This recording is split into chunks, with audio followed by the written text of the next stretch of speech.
Hello and welcome back for round 2 of hot and fresh standard action here at GameSwap in peaceful Mason, Ohio. Peaceful Mason, Ohio.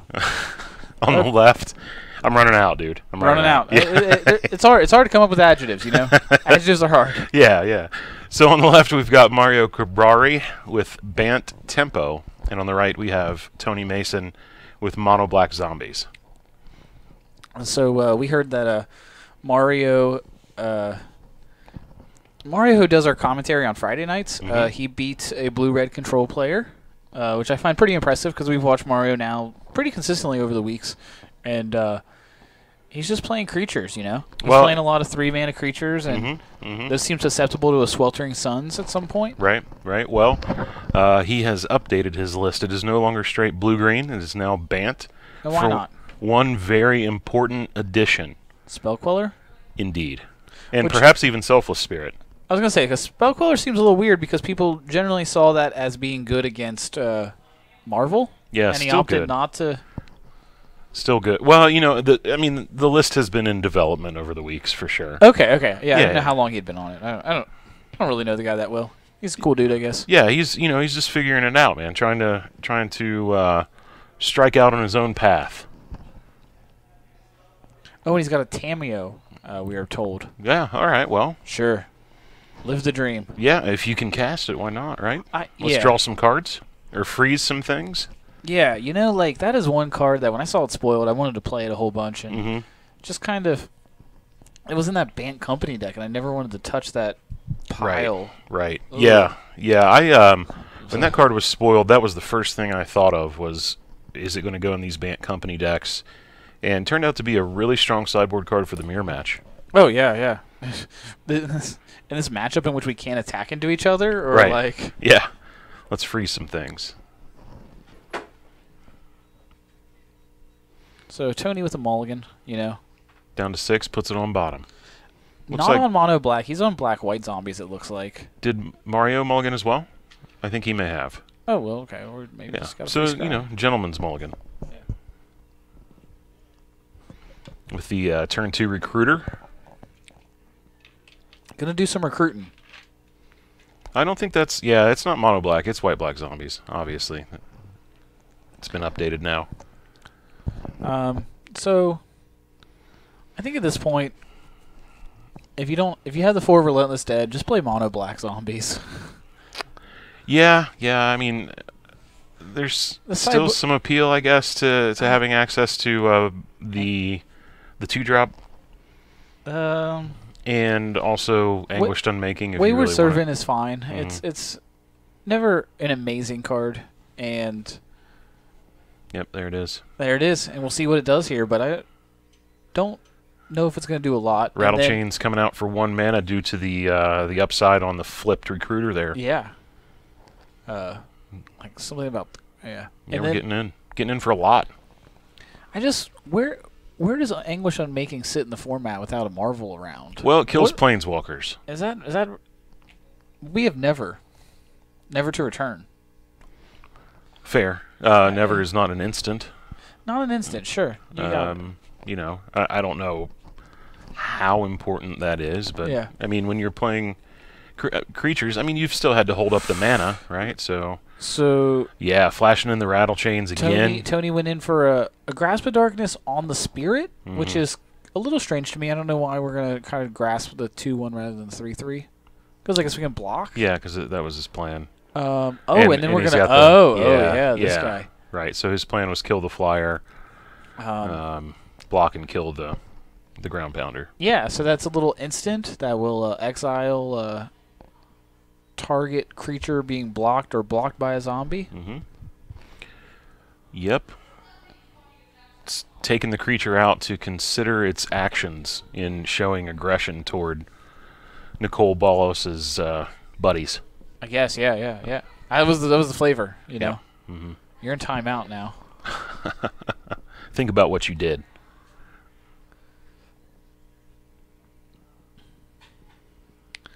So, Tony's just struggling against these flyers. Surprise, surprise. Flyers are good against non-flyers. We've established that zombies don't fly unless you throw them off of tall buildings. Yeah, catapults usually get there. Catapults. And there we go. Dark Salvation kills the rattle chains, gets him another zombie. Let's see if we get that trigger. Yep.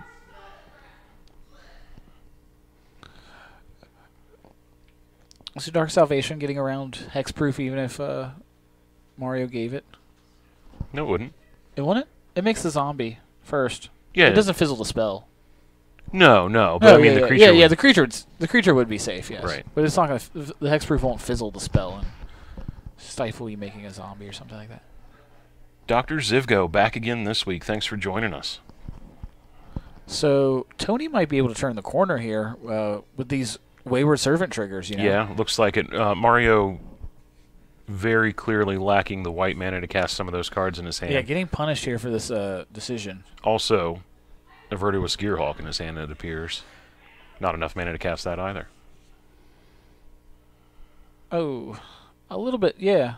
So at the beginning of combat, Mario's going to flash in this Spirit, tap down your dude, and... Why would we not get in with a Servant there? Yeah, once he taps out, mm-hmm. and it's a 2/3, get in with your 3/3.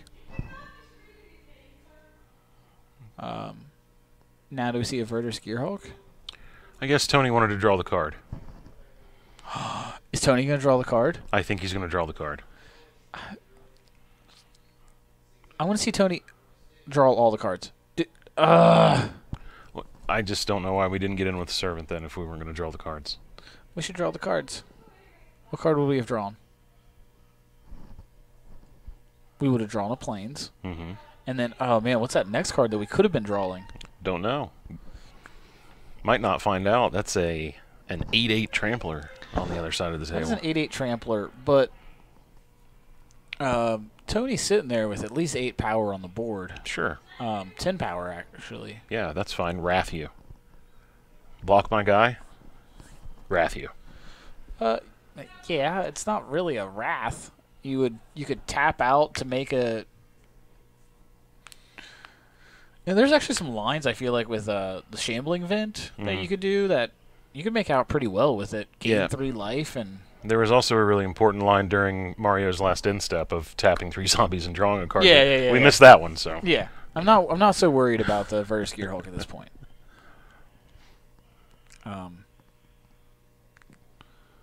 Okay, so we got a trigger. I do have to say that the life gain portion of the Wayward Servant trigger has been very relevant in this game. It has, yes. So Tony went pretty wide here. When Tony's played zombies on camera, he's had some draws that have been fizzled, and so I'm pretty excited about him having like a legit draw. This is like a solid one. Yeah, this is zombies. This is what zombies can do. Yeah, and so next turn he's just looking at lethal. And I think very indicative of what makes this deck strong. Yeah. Is the fact that he was so far behind in the early game. Yeah. And has managed to turn the corner with, what amounts to 2/2s and 2/3s and 1/1s, but that get happy when they have their buddies around. Right. Yeah. So I want to see him draw some cards here because if he hits a land, he can fire up the Shambling Vent and possibly also fire up the Shambling Vent and give all his zombies menace, and that just makes the game a non-thinking kind of moment if you can activate and give all your creatures menace. Your zombies menace. Your zombies menace, yeah. The Shambling Vent will still... Importantly not a zombie. So if Mario chooses to block the Shambling Vent and not block the other creatures that have menace, by all means. Yeah. Okay, I see what you're saying. Yeah. So he would need the extra mana. That would give him 3 mana to activate a Shambling Vent and then 2 mana to activate the Lord of the Undead. All right. There we go. So we're at 8. There we go. Let's do it. Yes, making great decisions now. Let's find this land. Let's draw those cards. Okay. So I want to point out, Mario once told me that he's never lost to zombies. Importantly, the matches of competitive Magic the Gathering are best of 3 games. This is game 1. True. So, I want to say something to the effect of never lost a game. Maybe we can get him corrected and say it was matches, but I'm pretty sure he said games. Yep. And yep. Let's not count our chickens before they roost. Oh, Tony's Or, got it if he does it. Something like that. I haven't done the math, but he has it. And he definitely has it now because he has a second Lord in his hand. Mm-hmm. So, Tony could win with the Shambling Vent. That's 9. You're so locked in on the Shambling Vent, dude. 9 plus 4. That's 13. Yeah. Do you not see lethal? Okay, now he missed it. He didn't miss it. He still has the Lord of the Undead line. Well, the thing is, I don't play these go wide creature decks. Oh, you're bad at combat math. I just like putting out, you know, 1 or 2 just big old slobber knockers. Oh man, get out of here with your stupid bull mastiff of like a Death Shadow. And going in. So he might actually just, yeah, we'll give him Menace. So you can block 1 creature, and you'll take my 2/2s are now 4/4s, and it's math. It's elementary. Yeah, I need to take my shoes off so I can count on my toes.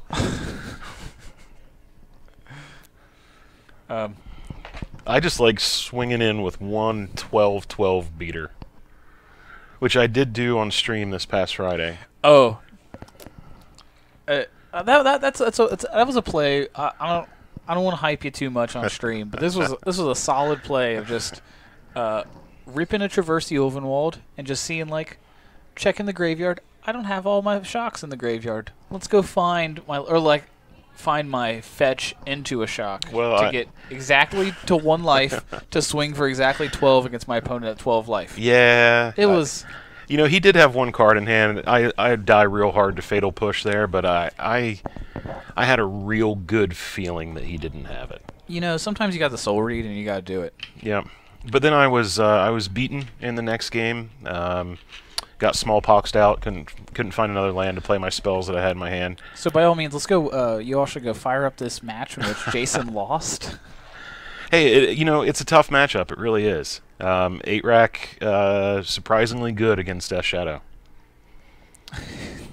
You're saying the deck that's like 8-rack, which struggles to deal around 10 damage to a player, is really good against the deck that wants to make themselves at 7 life. Yeah, exactly. Oh man, exactly. Yeah, quite honestly, Smallpox is a heck of a card against what Death Shadow's trying to do. Yeah. You know, because you're low on lands already. You know, so the fact that you're losing a land and a creature. Yeah. You know, it's a big deal. You're playing slobber knockers. Yeah, it's a big deal. It's a big deal. And sure enough, I was matched up against 8-rack the exact next round, and was promptly shown the door. Interestingly, though, I should say this: the matches did play out identically. In that I lost the die roll, my opponent chose to draw first in game 1, yeah, and won the game. I chose to draw first in game 2, sideboarded games, and I won both of those games, game 2s. Mm-hmm. And then my opponent chose to draw first in the game 3s and won those game 3s. I think that is very notable. And up to this past week. Well, and then a couple weeks ago, yeah. I had played against 8-rack a couple of times, won die rolls, knew they were on 8-rack, and had chosen to draw first. Savage. Gone to 3 games in those matches, and won those matches. So I was like 2-0, 3-0 against the deck to that point. And so I think that does serve as a lesson that, indeed, that choice is very important against players who are running 8-rack. See, folks, this is why you might want to subscribe to our channel here. We are providing insightful kind of commentary and analysis on the 8-rack Pox versus Death Shadow matchup. During Standard. During the Standard commentary. So you might have come here to learn about some, I don't even know, some long test Cubs. And we're letting you know, hey, if you want to beat your opponents jamming Shrieking Affliction against you when you're playing the best deck in the format, Jason's got your back. Yeah. Doesn't matter. Take the draw. Don't take the play. I talk about what I know. I have to talk about Standard right now. Unfortunately, don't know much about it. Oh, so, man. Crypt breaker in the house. Yeah. He is breaking some crypts, kicking the door down. So Tony setting himself up to do a little discarding, making a zombie at end of turn. Yep. Mario notably has his white mana this game. Yep, still doing nothing. Make it 2-2. Tony reppin' with some blinged out foil zombie tokens from. Yeah, I do have to say that the foil zombie tokens are a nice touch. They really are. If I was playing zombies, I would definitely desire the foil zombie tokens, even though I'm not much of a foil guy. Since you don't actually have to shuffle the tokens into your deck, I'd be all about them.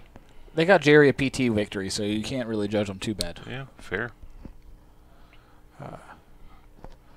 So this is where the zombies deck where the play skill really is. So just kind of sequencing your plays, especially when you have to worry about tap mana and whatnot. Sure. Tony looking like he has a little bit flooded, so just keep making zombies. I think that's the plan.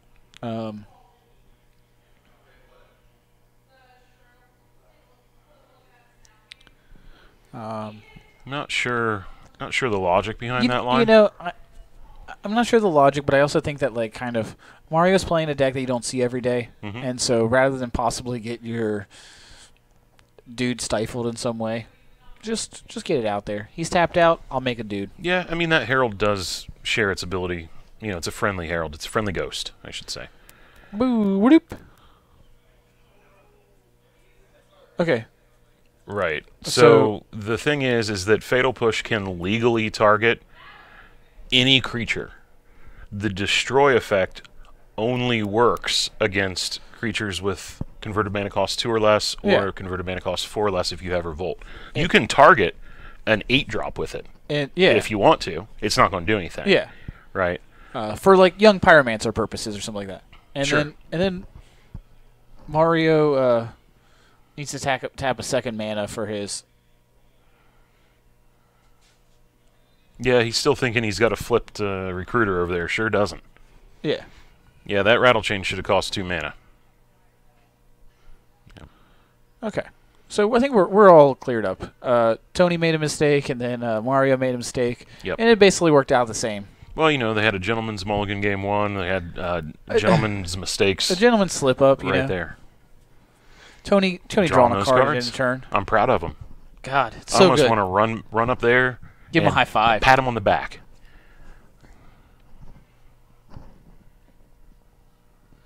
You keep doing that. That's what you're supposed to be doing. That's what Crypt Breaker's in that deck for. Let's cast some zombies so we can get our zombie triggers. I'm afraid he's going to get zombies. I'm afraid he's going to get blown out here by a flashed 3/3. And that's just going to a Blessed Alliance. Are we going to see the hidden untapped 2 creatures mode that you never see in Modern? And then trade? I don't know. Well, I mean, yeah, I would definitely be tempted to trade one of my spirits for that Diregraph Colossus at this point. For sure. Okay. So just some confusion on Blessed Alliance, whether you have to sack any creature or attacking creature. You've got some loosey-gooseys going here. But we're getting it all resolved. The board state's being maintained. I'm not upset with them. Shouldn't that Crypt Breaker be tapped, though? Yeah, it should, because it made that zombie. Yeah. All right.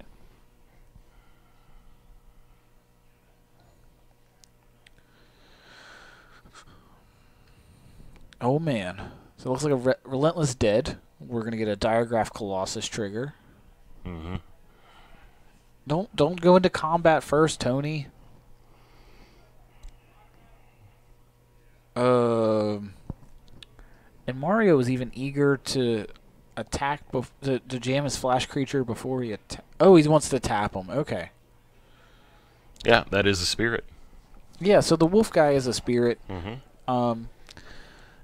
But I think I'd rather just try to eat this Diregraph Colossus.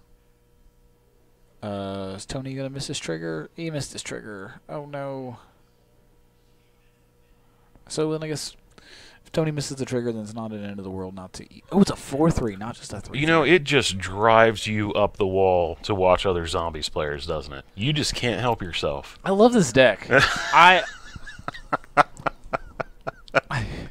Like, you are so in it right now. I've never seen you so into a match, right? Like, you are bent over, leaning into the monitor that we watch these things on. Yeah. Just so excited. Yeah, Spell Queller hits that. Just some good magic. Ish. If you insist. You know, I'm doing y'all a service here by not just playing zombies. But, well, I guess actually I'm probably doing them a disservice. Arguable. I'm doing them a disservice because, like, you'd have me, like... Arguable at this point. My awesome play. You'd all see my handsome mug on camera. Oh, my God. I would savage you. I would pull a Jake and just play the tightest game I could. Yeah? Yeah, it's still... Pull a Jake and flick your cards around like you'd had 47 Mountain Dews prior to the... to the match. 47 Mountain Dews, Yeah. jam my glory bringers into Avicens and not get rewarded for it, you know? Yeah. Poor guy. Poor guy. We give him so much crap. Remember the trigger that time. He remembered that trigger. Oh, but he missed the trigger on the... Maybe he doesn't have any zombies in the graveyard. I feel like his Diagraph Colossus should be a little bit bigger. But maybe I don't think he does. Oh, okay. Well, no, that Crypt Breaker. No, he's only one it's Crypt still Breaker. there. Yeah, he's just discarded so many lands. Yeah. He's got no creatures in the graveyard. So he's at 5. Let's just see if you can just rip on... That looked like a Liliana's Mastery, but I could be... It was not a freaking Liliana's out. Mastery. It was a another Diagraph Colossus, I believe. Yeah, why not? Let's just make all the zombies. Oh, man. Having multiple Diagraph Colossuses in play? Mm-hmm. Mario wishing for an evacuation here. I don't even think he needs to worry about it. What? Oh, okay. Yeah, Tony's at 3. I missed that very important detail. Oh, you're like, no. He has a... There's so many zombies. Doesn't matter. Get the zombies out of here. No, dude, it's fine. He's at 3. Oh, so Tony's setting up for a Dark Salvation on the Spell Queller. And once he gets the Spell Queller gone, he might set up a chain reaction where he's going to grasp the other flyer. Mm-hmm. And then we've stabilized. And then we've stabilized. Depending on what's in Mario's hand. Of course. Yeah.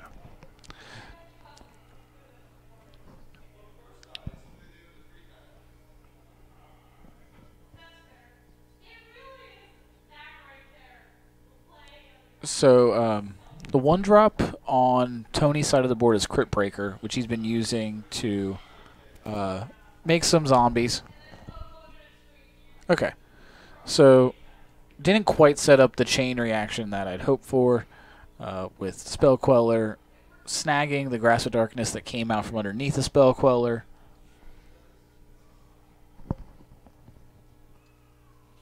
And getting a tap out of the way, too. Just, you got to jam on him, Tony, right? Make him mess up. Make him block your... All right. Yeah, none of his creatures were actually big enough to eat the Spell Queller, so that, yeah. I've said it before. They're his magic cards. He can play with them how he wants to. Well, yeah. He wasn't actually representing lethal, and the Spell Queller's not going to die in blocks anyway, so... Mm-hmm. But still, I think that there's, some percentage to be gained by making your opponent figure that out as well.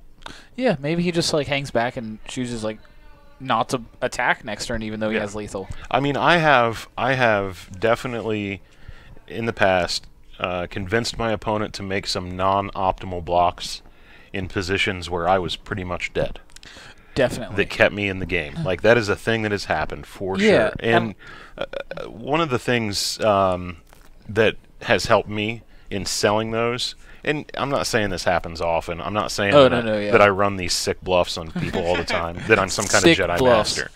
But I do have to say that the way that you present yourself when you are making those kinds of plays in terms of body language and tone of voice and that sort of thing can very much influence the choices that your opponent makes. So if you just get in real confidently there, oh yeah, hey, I've got it, and just get in, right? You can convince your opponent that you've got something going on that they don't know about, and then they start thinking, well, maybe I do need to block.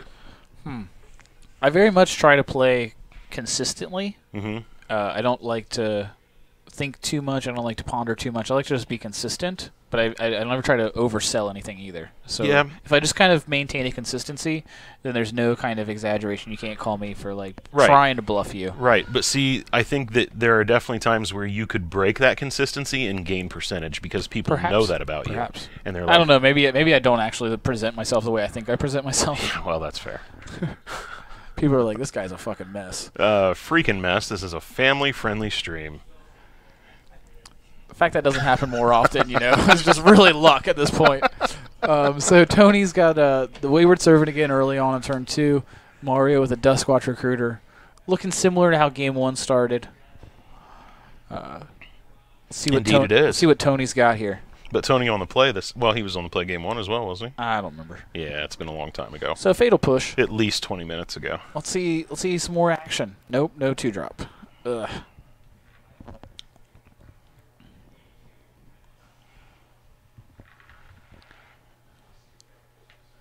Wow, the Blossoming Defense to counter the Grasp of Darkness. Indeed. Tossing some flowers out of the grass. Like, oh, you're reaching for me with your Hand of Darkness. Have a flower. Oh, we got a trigger and we got a bash. So Tony will be at 21.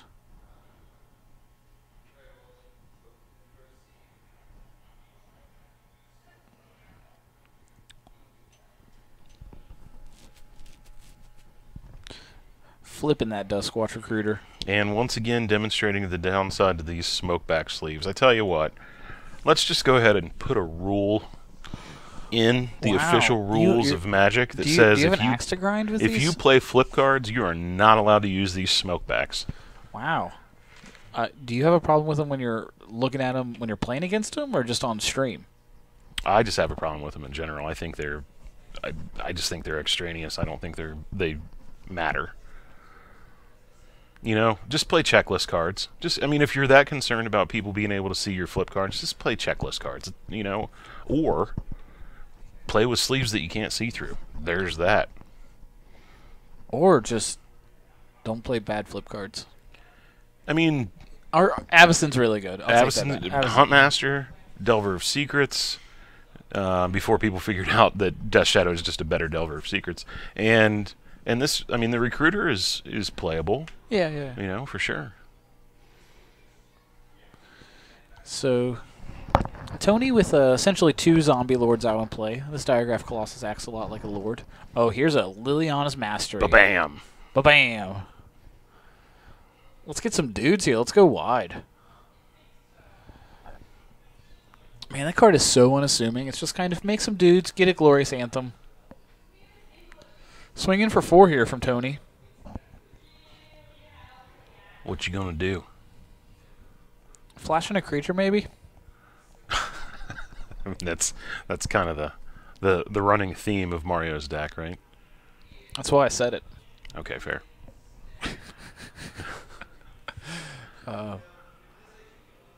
So Mausoleum Wanderer. Little 1/1. Yep, has flash because of the rattle chains.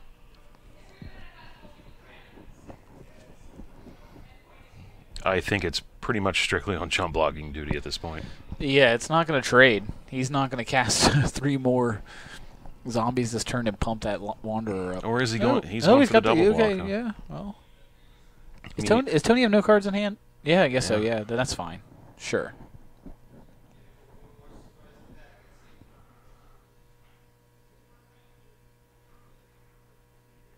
Okay, so he flashed in a second Rattle Chains. Pumping the Mausoleum Wanderer up to a 2/2. Yeah. So now representing 5 on the swing back in the air. At least. At least, yeah, because the Mausoleum Wanderer can always be pumped further. Seeing a Spell Queller hanging out in Mario's hand over there. Yeah, just jamming the Spell Queller for no value just to get a +1/+1 seems bad. Also a Sky Sovereign. Yeah.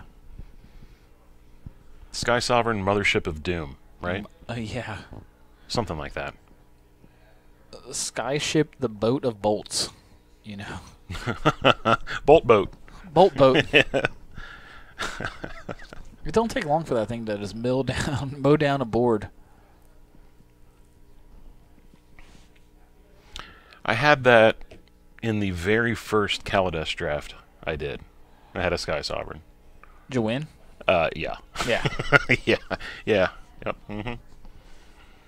It turns out Mythic Rares are really good in Draft. It turns out Mythic Rares that can be played in any deck, no matter what color you're playing, even better. Great draft format. Yay. I actually enjoyed Kaladesh the Revolt quite a bit. I think it was fine, yeah, probably. I liked the fact that I liked the fact that the 2-drops like Aether Poisoner and Aether Swooper were very relevant in that format. I enjoyed that. I like those kinds of cards. I like the formats where those kinds of cards are relevant. Definitely.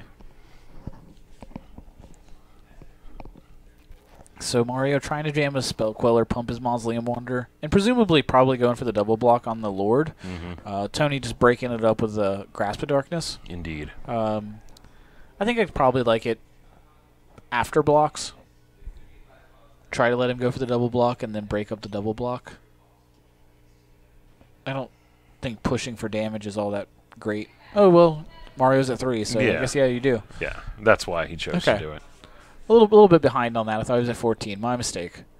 So, I just want to point out that Mario did say he's never lost a match to zombies. And as I've pointed out, that I'm a zombie, like, I'm a fangirl. Yeah. I imagine there's going to be some trash talking. Yeah. Here in just a second. Yeah. Off stream trash talk. I couldn't imagine talking trash on stream. I would never do that. This is a serious professional establishment here, and if you haven't heard, we are now affiliates of Twitch. Indeed we are, and affiliates now have the ability to have subscribers. Yeah, so smash that subscribe button. Smash it. Smash it. Click it so many times. Yep. All the times. Yep. So that'll do it for round 2. We will be back here shortly with round 3, which will be, unfortunately, the final commentated round of the evening. So join us for that. It'll be good times. Great times. All right. Thanks for watching, folks. Back in a bit.